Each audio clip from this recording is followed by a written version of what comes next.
où Varda est séparée de Jacques Demy. Enfin, c'est le film est assez clair sur le fait que c'est en tout cas autobiographique, d'inspiration autobiographique. Donc, elle prend des notes, etc. Et en fait, Sabine Mamou note aussi ce que dit Varda. Et elle développe un petit peu toutes les deux cette histoire-là, l'histoire de documentaire, pendant le montage de Murmure. Alors vient la question du casting, voilà, éventuel. Juliette Berthaud, effectivement, qui est un peu qui est une sorte de passeuse dans Murmure, est envisagée à un moment. Puis finalement, en fait, Varda se dit, mais pourquoi pas Sabine Mamou? Elle connaît déjà Mathieu Demy, qu'elle a envie de faire jouer, le propre fils de Varda. Sachant donc qu'assez vite, elle se dit, ça va faire un diptyque, c'est-à-dire que dans Murmure, on montre la face solaire de Los Angeles, c'est-à-dire la face la plus attendue, enfin, à la fois la plus attendue, c'est-à-dire on imagine évidemment le soleil, etc. Et en même temps, déjà, c'est un Los Angeles, certes, ensoleillé et joyeux, mais en même temps, qui est quand même celui de l'exclusion. Mais quand même, elle imagine un film qui est celui de l'art, mais dans ce qu'il a de plus joyeux, fédérateur, dans les communautés concernées. Et elle se dit, donc, il va y avoir la face B, qui sera la face grise, sans soleil, et qui sera documentaire, qui sera la partie douleur. Il devait y avoir, en fait, du coup, il devait aussi y avoir une face C, qui aurait été une fiction dans laquelle l'actrice du coup qu'on entend jouée par Delphine Seyrig aurait, ça aurait été un troisième volet où il y aurait une vraie fiction un peu, je crois un peu boulevardière, avec du coup cette figure d'actrice qu'on entend seulement dans ce film-là et qui aurait été un film plus normal entre guillemets en termes d'échelle de production, etc. Effectivement, il y a le Los Angeles extraverti où tous les murs ont quelque chose à dire, la cloison devient un espace de libre expression et les communautés se dévoilent à travers... disons que c'est d'un côté la ville qui raconte ses habitants et de l'autre la femme, donc le dedans, qui raconte, le portrait d'une femme raconte le portrait d'une ville. On a vraiment cet aspect donc solaire et très attendu comme tu le dis, et puis de l'autre, le côté très spectral. Varda disait qu'elle n'était que l'ombre d'elle-même à cette époque,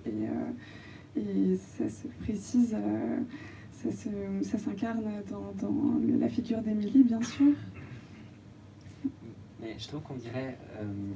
en fait, même Murmure, là, je ne l'avais pas vu depuis longtemps, en fait, et du coup, j'étais content de le voir. Il y a un truc qui est troublant d'ailleurs dans le film, c'est que Murmure, je trouve qu'on a l'impression que le film se défait. C'est-à-dire qu'au début, c'est très construit, très efficace, et qu'il y a un truc, je sais pas, on se dit ouais, et en fait, t'as l'impression que le film se défait au fur et à mesure, et que presque il s'arrête, en fait, comme si déjà l'autre fiction était en train de naître, et que le film qui était commencé n'était pas celui qui devait durer. Bref. Mais en tout cas, ce qui est fort, c'est que cette idée, effectivement, d'un film qui est le double négatif de l'autre, et il y avait une critique à la sortie qui avait dit que justement c'était comme l'équivalent d'une carte postale d'Inès Varda des États-Unis, avec d'un côté la photo, le côté qu'on voit quand on achète la carte postale, et de l'autre côté effectivement les mots intimes, les mots douloureux qu'on dit à son correspondant. Et je trouve que déjà en fait cette césure en deux, elle est déjà dans le premier film, entre l'Est et l'ouest de la ville, où en fait, et même du coup, même si c'est pas dit explicitement, alors qu'il y a beaucoup de choses dans le film qui sont dites explicitement, les artistes qui travaillent du côté de la mer, qui justement vont peindre, vont être beaucoup plus inspirés par l'iconographie hollywoodienne, vont peindre des acteurs vieillissants, etc., vont avoir un certain discours, même sur eux en tant qu'artistes. Ils se considèrent vraiment en tant qu'artistes, etc. Et de l'autre côté de la ville, en fait, du coup, aussi, ce qui est sur les murs n'est pas la même chose. Les gens qui vivent là, c'est pas la même chose. Et le film, derrière, a aussi cette espèce de trace de faire exister, justement, cette phase B qu'on ne voit pas. Et notamment, je ne sais pas si vous avez remarqué qu'à chaque fois qu'on voit une fresque, il y a une voix qui dit le nom de l'artiste. Et en fait, ce qui est hyper beau, c'est ce qui se conclut. Le film se termine justement sur le fait que ces murals en fait sont amenés à disparaître, ou pour certains disparus, et qu'en fait finalement le film de Varda sert d'archive. Elle capte les détails, elle se balade vraiment d'un bout à l'autre, et finalement elle refait, elle a capté cette cartographie qui est devenue un document, et ces œuvres qui étaient censées être éphémères, effectivement, ont du coup leur propre musée qui est le film. Enfin voilà, et du coup je vais me taire. Oui, ça parle vraiment du sentiment de l'impermanence, et la fin du premier film en atteste, parce que c'est la grande vague qui emporte tout, et c'est aussi la crainte d'un séisme ou d'un incendie de plus sur la ville. J'ai l'impression que c'est quand même beaucoup sur la destruction, et donc l'altération naturelle, bien sûr, et donc les œuvres résiduelles, mais aussi les tags ou n'importe quel autre type de vandalisme par les locaux. Ça raconte l'histoire des gangs, ça raconte l'histoire des laissés-pour-compte, des marginaux. C'est vraiment un film sur les minorités opprimées. Varda disait qu'elle s'était amusée à filmer tous les plans qui faisaient vraiment mal, et qu'elle avait filmé le plus à l'est, à l'ouest possible, pour vraiment signifier ce rêve du Far West et de la ruée vers l'or qui s'était éteint, qui s'était dilapidé. Oui, ce qui est sûr, c'est que, et pour revenir à ce que tu disais tout à l'heure, que les murs sont théoriquement des frontières, en tout cas des barrières, enfin des limitations évidemment d'espace, mais aussi des frontières. Ce qui est beau dans le film, c'est évidemment qu'elle consigne donc cet art éphémère, mais c'est aussi qu'elle montre comment de ce mur-là, de cette frontière-là, on crée au contraire un horizon, enfin on crée un horizon à l'intérieur de la frontière, sachant que donc c'est évidemment aussi tout un jeu avec, en termes de cinéma, en tout cas en termes de documentariste, la façon dont elle joue avec la profondeur de champ évidemment, et comment ce qui est censé être un fond de studio, parce qu'évidemment c'est aussi Hollywood, quoi. Il y a l'image d'Hollywood, du décor permanent qui hante le film, mais là le fait que ce soit donc un mur en pleine rue, qui est censé vraiment mettre voilà, un mur, disons, un premier mur, voilà. Le fait que ce mur devienne un horizon, c'est très intéressant, et ça résonne avec l'autre film dans lequel c'est la mère qui joue ce rôle-là, à mon sens, et qui revient toujours comme un élément, évidemment, un horizon aussi. Alors, en fait, à la fois le mur et la mer, il me semble, jouent à la fois le rôle d'horizon, de perspective, qui est soit bouchée, soit ouverte, etc. Et aussi d'enfantement, ce qui est d'autant plus vrai dans le cas de Varda, qu'elle a toujours affirmé qu'elle était très liée à ça, à la mer. Son film Les plages d'Agnès, évidemment, ça parle de ça, mais pas que, c'est-à-dire que même dans Oncle Yanko, où elle parle de ses origines grecques, elle parle de la façon dont elle se crée elle-même une sorte de mythologie autobiographique qui est liée à ça, à la mer, au mythe d'Ulysse, etc.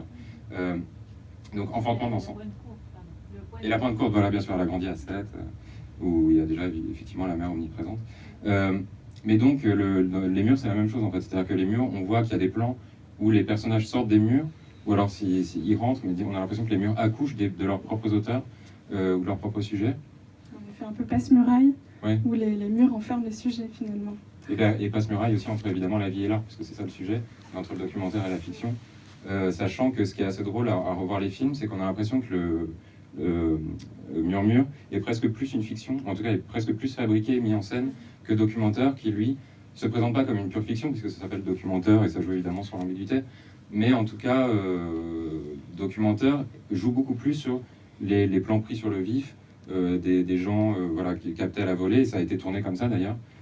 très dans l'improvisation. C'est censé être des vrais plans volés, la dispute sur le perron Alors la dispute, c'est un cas limite un peu, parce que alors il y a vraiment des plans volés effectivement à la longue focale où on voit que les sujets sont pas conscients de la caméra. Voilà, ça typiquement, et personne n'a jamais vu son visage à cette dame. En revanche, la dispute, alors elle dit qu'elle est tombée sur la dispute et qu'elle a joué avec, un peu comme toutes les situations du film où à chaque fois qu'elle voyait quelque chose comme la femme qui est étendue avec une Bible sur le corps, son double de fiction dit parfois on ne sait pas, on ne comprend pas, et c'est le cas aussi de Varda qui a sciemment utilisé l'incompréhension des images, parce qu'il y a ça aussi dont il faudrait parler, enfin je finis juste ma phrase, mais, donc elle a là où effectivement la dispute, bon, il y a un montage qui laisse un peu croire qu'elle a quand même un peu vaguement demandé l'autorisation, mais ouais, non, après il y a le rapport aussi, après je vais peut-être vous passer la parole, mais il y a un rapport, évidemment, un enjeu sur le rapport entre les images et les mots, un enjeu de sens évidemment, et dans le documentaire, c'est beaucoup, ça joue beaucoup évidemment sur ça, avec le personnage de Delphine Seyrig, donc tout le temps hors champ, qui dicte des mots, donc le métier quand même de ce personnage, c'est d'écrire les mots de quelqu'un d'autre. On voit que le film commence par ça, commence par cerner un peu la réalité, et il fait ça d'ailleurs dans tout le film, mais il essaie de cerner la réalité par ça, par le langage, en essayant de le distordre et tout, et en essayant de retrouver du sens, à la fois dans les mots et dans les images, là où il n'y en a plus. Elle filme le personnage comme exilé parmi d'autres exilés, donc c'est ça qui est intéressant aussi, c'est de voir comme le premier film c'est celui de la communauté, c'est-à-dire comment on fédère une communauté, des individus, alors que le deuxième c'est vraiment celui de l'individu et de l'isolation, enfin, c'est-à-dire comment même les gens qui ont l'air d'être ensemble dans le même espace sont isolés. Et sur le corps, évidemment, il y a à un moment, c'est écrit d'ailleurs en gros plan, séparation des corps, on voit la taper à la machine, et la distance, c'est un film évidemment sur la désertion, l'absence, etc. Et donc la distance avec le corps aimé et manquant est mise en scène comme ça, c'est-à-dire les deux corps nus sont ensemble soit par le gros plan, soit sont séparés, c'est-à-dire il y a les deux corps nus en plan large, mais qui sont jamais réunis. Et même ce qui est filmé, c'est le creux, en fait, entre les corps. Ouais. Oui, c'est ça, il y a toujours mais même entre les corps et entre l'horizon, ce plan qui est très beau quand elle est au téléphone, on voit que se reflète sur elle donc l'horizon de la mer, mais elle est pile dans la bande qui doit être celle je sais pas, d'un montant de fenêtre ou quelque chose comme ça, mais qui du coup fait une sorte de brisure noire, enfin en tout cas de zone de néant où elle se trouve pile poil, parce qu'elle a choisi, et ça pour le coup c'est pas par défaut, parce que c'est vraiment un choix de post-production. Elle a choisi de séparer les pistes et donc de créer vraiment des décalages entre le personnage et le monde qui l'entoure, en dissociant complètement le régime de la parole et celui du son, c'est-à-dire celui de l'environnement et de l'image plutôt, et la musique aussi, enfin voilà. Enfin, qui est vraiment à la lisière, on ne sait plus effectivement si on est dans le documentaire ou dans la fiction, et avec cette question insistante, mais dis-moi que tu vas bien, mais dis-moi que tu vas bien, et elle c'est non, non. Et il y a le film, pour moi, porte ça, c'est-à-dire c'est un film qui dit ça pendant 1 heure, c'est je ne vais pas bien. Enfin, il y a quelque chose là-dedans dans le geste que je trouve et qui s'incarne dans le corps et le visage de l'actrice. Voilà. On voit quand même, pour reprendre l'expression d'Alexandre dans son texte hommage sur Criticat, qui est très beau, qu'il y a l'enjeu de la puissance créatrice du regard, tu dis, mais c'est-à-dire comment un personnage sort de soi justement et sort de la solitude. Enfin, en tout cas, déporte sa solitude s'absorbe dans la contemplation du monde et des autres. Et donc là, le fait, par exemple, qu'effectivement, ce soit pas, ça n'engage pas un repli sur soi, le fait d'être triste, mais même s'il y a évidemment introspection, mais que ça engage de se tourner vers les autres et de voir comment eux ils vivent, je trouve ça